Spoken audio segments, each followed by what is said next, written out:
김종민론을 하고 싶어요. 김종민론. 김종민 또는 국회가 김지섭이죠. 김지섭. 저는 특히 평소에 김종민보다 김지섭이 훨씬 사랑스럽고 재밌고 그렇더라고요. 물론 이 김지섭 매니저가 인기를 끈 데는 PD의 노력이 있었다고 봐요. 아주 김종민의 특징이랄까 이런 거를 아주 준비를 잘해서 보여줬더라고요. 환불 원정대에서. 제가 우연히 책을 정리하다 보니까 이 미움받을 용기라는 아주 인기 있는 책이 있어요. 이게 2015년도에 나왔다는데 사실은 지금도 인기가 있어요. 지금도 꼭 읽어볼 필요가 있는 책이에요. 굉장히 도움이 됩니다. 한국 사람들은 남의 평가에 굉장히 좌지우지 많이 받아요. 그러니까 자기 자신의 주관으로 사는 게 아니고 남의 평가, 타인의 시선을 중심으로 살거든요. 그런 사람들, 이게 일본 번역서잖아요. 왜 일본에서 이 책이 나왔고 히트를 쳤느냐. 일본 사람들은 한국 사람보다 더 타인 시선 지향이 있거든요. 그래서 일본보단 덜하지만 그래도 타인의 시선, 타인의 평가 이런 거에 엄청나게 영향을 받는, 행복과 불행이 결국은 남의 시선으로 갈라지는 한국인한테는 이런 미움받을 용기가 필요해요. 그런데 이 책에 대해서 김정훈 교수라고 계시죠. 고대 심리학과에 계셨던, 저도 아주 좋아하는 그런 필자입니다만, 이분은 이 책을 정리하면서 이렇게 소개를 했어요. 모든 고민은 인간관계에서 비롯된다. 타인에게 미움받는 것을 두려워하지 마라. 모든 것은 용기의 문제다. 이렇게 표현하셨는데요. 이러면 되게 용기가 필요할 것 같잖아요. 용기가 필요할 것 같아요. 나는 용기가 없는데. 근데 이 책의 실제 내용을 보면은, 용기 없어도 돼요. 용기 없어도 얼마든지 실행할 수 있는 그런 심리학적, 철학적 원리를 적어놨어요. 아주 간단해요. 간단하기 때문에 이게 인터내셔널 베스트셀러가 된 거겠죠. 그래서 김종민을 케이스로 들면서 이 미움받을 용기, 이 얘기를 한번 해보겠습니다.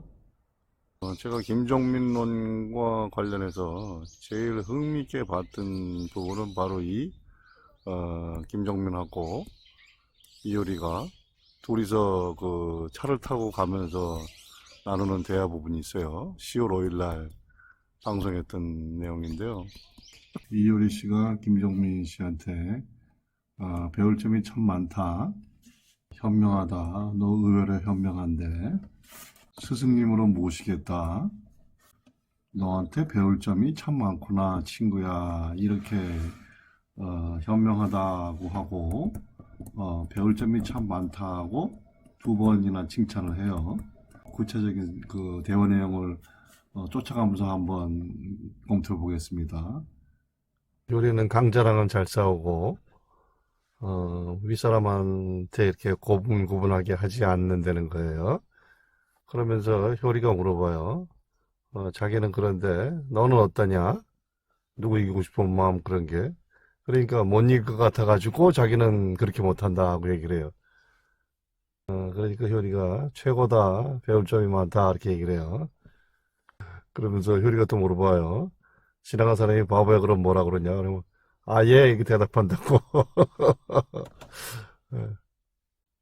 중요한 질문을 하죠. 누가 신지한테 시비를 걸면은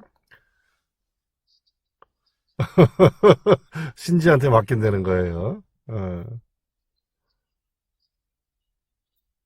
그래서 최종적으로 효리가 스승님으로 모시겠다고 하니까 아주 놀라면서도 좋아하는 그런 표정을 짓습니다. 김종민의 특성을 생각하면서 책 미움받을 용기를 읽어보겠습니다. 이 미움받을 용기라는 책은 베스트셀러였고 지금도 인기 있는 책인데 김종민 씨를 연상하면서 읽으면 굉장히 도움이 될 것 같아요. 이해가 더 잘 되니까요. 자, 여기 보면 이런 내용이 나옵니다. 네키에 대한 열등감 이런 얘기가 나와요.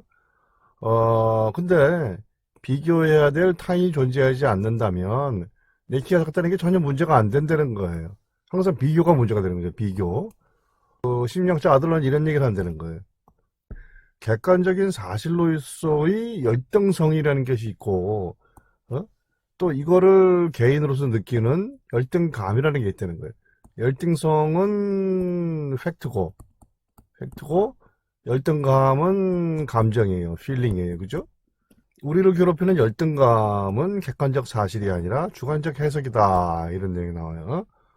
그러니까 객관적으로 존재하는 사실, 내 키가 160이라는 이런 사실이 존재하고, 그 자체로는 고민될 게 없지만, 그거를 타인과 비교할 때 열등감이라는 걸 느낀다는 거예요. 근데 문제는 열등성이 존재해도 열등감을 느끼지 않는 상태가 있을 수가 있어요. 그죠? 그게 굉장히 중요하다고 보는 거예요. 우리가 지금 김종민 논을 하고 있으니까 김종민 씨를 예를 들자면, 김종민 씨가 자기도 스스로 그 효리와의 대화에서 인정했듯이 공부 안 했어요. 또, 남이 나를 지나가다 욕했을 때, 바보야 했을 때, 오케이, 그래, 아니에, 그러고 지나간다 그랬고. 또, 어떤 남자들이 신지를 공격할 때, 욕할 때, 그때는 자기가 나서지 않고, 자기가 이길 자신이 없으니까. 그럼 신지가 잘 해결하더라, 이렇게 얘기를 해요. 그러니까, 김종빈이라는 사람한테는 열등성이 분명히 존재해요. 공부 못한다. 하지만 또 김종민 씨가 잘하는 게 있어요. 춤 잘 추고, 잘 웃고 이런 그런 특징이 있어요. 웃상이고 이 웃상 굉장히 중요한 얘기입니다. 나중에 이거 왜 웃상과 울상의 그런 차이가 발생하는지 그 얘기를 할게요. 근데 김종민 씨 같은 경우는 자신의 장단점이 있지만 열등성을 그냥 인정해 버리는 거예요, 그냥. 그러면서 열등성을 인정해서 발전하려고 노력하는 거죠. 근데 그렇다고 해서 열등성이 나쁜 거냐? 그것도 아니라는 거예요. 이 아들러라는 심리학자는 열등성도 나쁘지 않다. 열등성이 뭐가 나쁘냐, 그게. 하는 얘기를 해줘요. 그 내용을 좀 보죠. 자, 이 부분입니다. 아들러는 열등감은 누구한테나 있다. 당연하죠. 모자란 부분인데 어떻게 그걸 못 느끼겠어요. 하지만 열등감 자체는 나쁜 게 아니다. 왜 나쁜 게 아니냐? 자, 인간은 무기력한 존재로 이 세상에 태어났고, 그리고 그 무기력 상태에서 벗어나려고 하는 보편적인 욕구를 갖고 있다. 이를 우월성 추구라고 했다 이거죠. 그러니까 우월성 추구가 뭐냐? 향상되기를 바라면서 노력하는 것 이거예요. 그러니까 내가 어떤 특정 분야에 대해서 난 이 부분이 좀 모자라구나 열등성을 느끼면 그걸 노력하면 되는 거예요. 내가 극복하려고 할 때까지 해보는 거죠. 그렇죠? 근데 이제 그 열등감을 느껴서 그래서 그거를 극복하려고 노력하는 것 자체는 아무런 문제도 없고 정상적인 인간의 상태인데 문제가 되는 것은 무엇이냐? 문제가 되는 것은 바로 변명으로서의 열등 컴플렉스라는 거예요. 열등 컴플렉스는 뭐냐? 열등하다는 감정을 가짐으로써 여기서 벗어나려고 뭔가 이상한 짓을 하는 상태. 컴플렉스는 이 단어 자체로 보면은 컴플렉스라는 게 뭐 복잡하다는 뜻이 있잖아요. 복잡하다. 그래서 열등감 때문에 굉장히 복잡한 상태가 되는 거예요. 정상적인 상태가 아니고 막 비비 꼬이기 시작하는 거죠. 그 다음에 나오는 얘기가 권력 투쟁에 대한 얘기예요. 자, 이 부분을 보죠. 만약 면전에서 욕을 먹었다면 그 사람이 숨겨놓은 목적이 뭔지 생각할 걸세. 면전에서 욕을 먹었을 뿐 아니라 상대의 언덕으로 진짜 화가 났을 때는 상대가 권력투쟁을 위해 싸움을 거는 것. 인간처럼 무리동물은 당연히 권력투쟁을 하게 돼 있어요. 왜냐면 서열을 정해야 되거든요, 서열을. 그러니까 이 서열이라는 거는 누가 위고 아래냐 이건데 이 서열 정하기는 뭐 침팬지 같은 그런 영장류 그리고 원숭이 같은 그런 종류가 다 관찰이 돼요. 그러니까 사람도 마찬가지예요. 단 2명이 있어도 잘난 놈하고 못난 놈이 구별이 돼요. 그건 아주 이 무리동물에 있어서는 철칙이에요, 철칙. 상대가 권력 투쟁을 위해 싸움을 거는 것이라는 거는 사실은 무슨 특정한 이익이 있는 게 아니에요. 뭔가를 놓고 싸우는 게 아니에요. 그러니까 뭐라 그럴까요? 무슨 뭐 돈이라든지 어떤 특정한 이익을 놓고 싸워서 이기면 이거를 가지게 되는데 진 사람은 이걸 잃게 되고 권력 투쟁이라는 건 그냥 서열 다툼이고 자존심 다툼이기 때문에 현실적인 이익은 거의 제로고 근데 그 마이너스 부분은 굉장히 커요. 그 남자들끼리 왜 권력 투쟁하다가 권력 투쟁이 이런 거예요. 지나가다가 째려봤다? 째려보지 않았는데 근데 그러다 결국 살인이 일어나요. 굉장히 한심한 일이죠. 그래서 심리학자 아들은 이렇게 얘기하는 거예요.